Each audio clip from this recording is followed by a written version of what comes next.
Сәлем достар, бүгінгі түс жору шығарылымында түсіңізде бүркіт көрсеңіз қалай жорылады? Ең алдымен каналыма тіркеліп, жаңа видеоларды жіберіп алмау үшін қоңыраушаны басуды ұмытпаңыздар. Ал ендеше бастайық. Бүркіт басқа құстарға қарағанда биік ұшатын, көзі өткір, өмір сүретін ең күшті құс.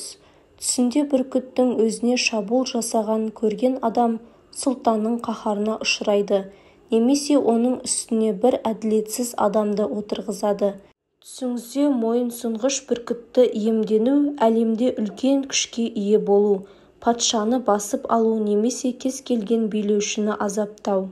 Бүркіт түс көрушіден қорықпаса, мойы ұсынбайтын болса, ол жоғары лауазымға ие болады, әділетсіз және қыңыр болады.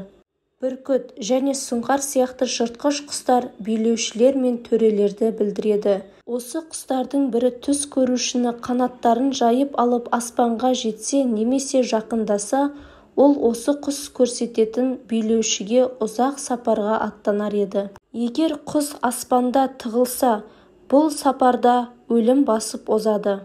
Түсіңізде сіздің үстіңізде қалықтап бара жатқан қыранды көру, сіздің биік мақсаттарыңызды жүзеге асыру үшін жансыз күресті білдіреді.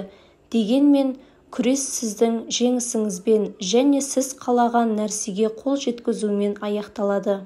Егер сіз түсіңізде аспанда биікте айналып бара жатқан қыранды көріп жатсаңыз, бұндай түс сізге мүмкін болатын барлық артықшылықтарды алуды уәде етеді. Бүркіттің балапандары бар ұяны көру, беделді адамдармен берік іскерлік, достығыңыздың және бизнесте сәттіліктің жаршысы.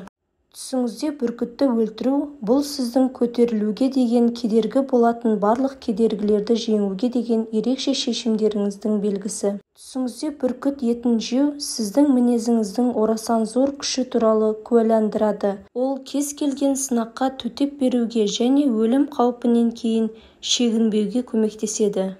Түсіңізде бүркіттің арқасына отыру алыс, аз зерттелген елдерге қызықты саяхат. Онда сіз үйреніп білім аласыз. Достар, осымен бүгінгі түс жору шығарылымы аяқталды. Видео ұнаса лайк басып каналыма тіркелуді ұмытпаңыздар. Келесі кездескенше сау саламатта болыңыздар.